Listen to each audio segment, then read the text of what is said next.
Walking alone, the streets are empty.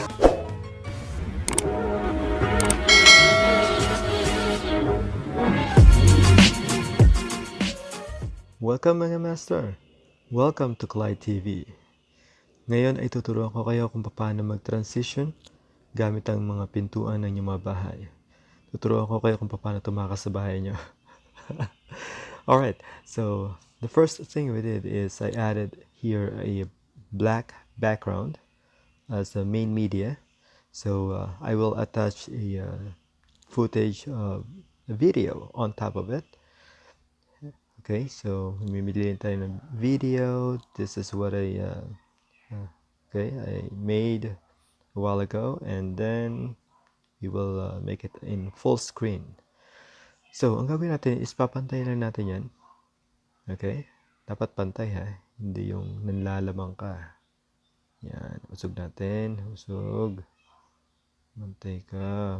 Alright, pantay natin hanggang sa dulo na kung saan bubuksan nyo na yung pinto. Go! Bagal.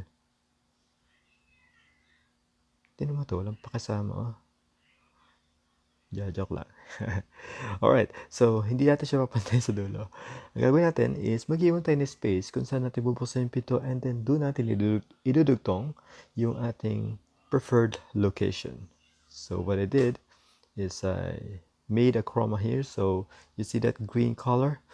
Yan yung magiging way natin para magbukas sa bagong picture.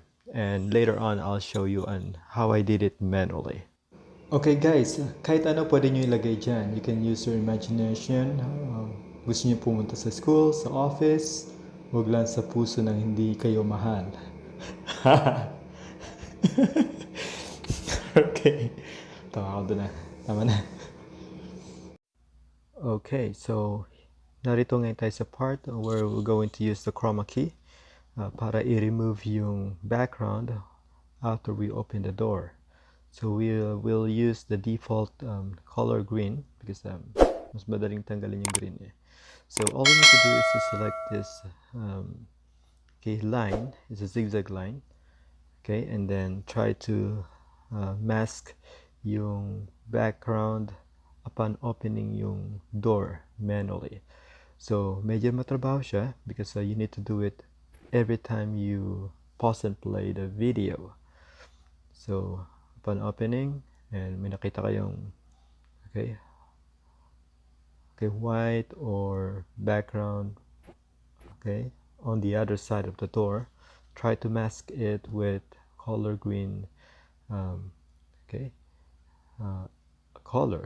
green color. So medyo matrabaho siya until you complete all the way out.